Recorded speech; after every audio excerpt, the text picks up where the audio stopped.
Olá, pessoal. Nesta aula, nós vamos continuar a segunda geração modernista, mas agora com foco na poesia, no romance de 30. Lembrando que o foco maior dentre os autores é Carlos Drummond de Andrade. A poesia de 30 representa um conjunto de obras poéticas produzidas no Brasil durante a segunda geração modernista, 1930-1945, chamada de Geração de 30.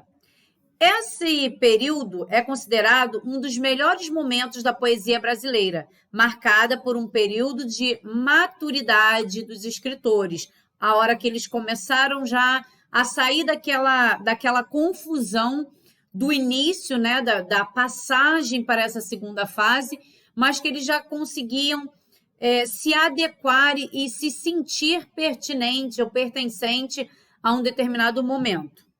Nesse momento, os ideais modernos já estavam consolidados e, por isso, a chamada também de fase da consolidação, ou seja, o momento em que eles já sabiam mais ou menos de que forma as coisas iriam acontecer.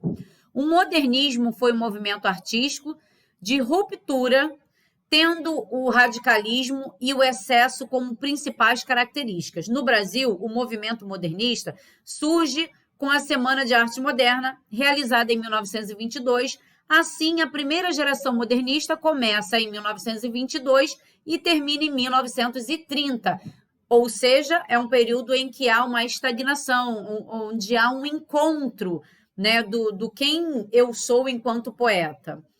Na segunda fase do modernismo, os autores abandonam o espírito da primeira fase. Assim, eles procuram demonstrar na racionalidade, o questionamento, os maiores detalhes no sentido do espírito destrutivo, característico do início do movimento. É a hora que eles começam a se enxergar, a se entender, tirando um pouco o que era aquela obscuridade do início, do radicalismo do início dessa primeira fase, né? Dessa maneira, a poesia de 30 apresenta grande abrangência de temáticas social, histórica, cultural, filosófica, religiosa e cotidiana.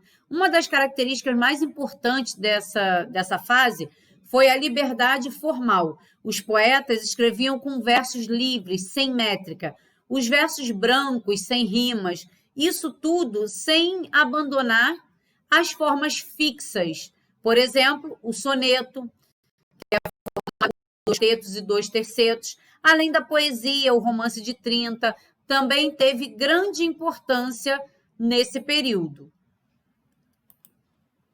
As características ainda da poesia, as principais características da poesia de 30 são liberdade formal, experimentação estética, uso de versos brancos e livres, ou seja, sem rima e sem métrica, universalismo, ironia e humor, regionalismo, coloquialismo, rejeição ao academicismo, que já era desde o início, né, do modernismo algo característico. E o romance de 30 reúne diversas obras de caráter social da segunda fase do modernismo no Brasil, 1930 a 1945. Influenciados pelo movimento neorrealista, esses romances são chamados de romances neorrealistas ou romances regionalistas. Isso porque abordam aspectos de algumas regiões do país, como a seca, por exemplo, a seca do Nordeste. O romance de 30 teve um marco inicial, a publicação do romance A Bagaceira, em 1928, do escritor José Américo de Almeida. Os escritores dessa geração estavam preocupados em denunciar as desigualdades e injustiças sociais no país, sobretudo na região do Nordeste. Assim, eles criaram uma literatura ficcional, crítica, revolucionária, cujo tema era a vida rural e agrária. O contexto histórico e um breve resumo. No Brasil, o momento era de crise econômica, política e social, reflexo da crise de 1929. O desemprego, a miséria, a manipulação política que acontecia pela República do Café com Leite deixava a população cada vez mais descontente. Sob o governo do presidente Washington Luiz, despontava a Revolução de 1930. Ela culminaria no golpe de Estado de 1930, na deposição do presidente da República e a chegada de Getúlio Vargas ao poder, ou seja, uma crise política em que acabou refletindo mal, principalmente na região nordestina. Diante de tal panorama, os literatos brasileiros do momento apresentam uma nova estética pautada nos temas humanos, psicológicos, sociais do país. Vale lembrar que a linguagem do romance de 30 envolve a linguagem coloquial, popular e regionalista. É a busca da fala, da oralidade representativa de algumas partes do país. Principais características: regionalismo romântico, romance social, diversidade cultural brasileira, retomada do romantismo e do realismo, perspectiva determinista e narrativa linear.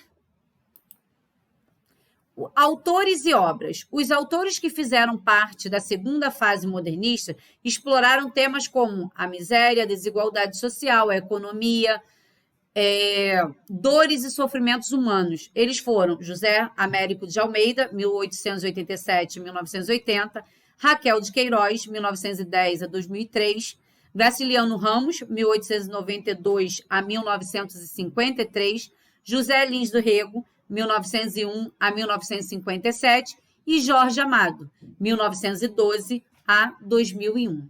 Então, essa foi a geração de 30. Nos veremos na próxima aula, continuando e aprofundando mais os conhecimentos sobre Carlos Drummond de Andrade. Então, até lá!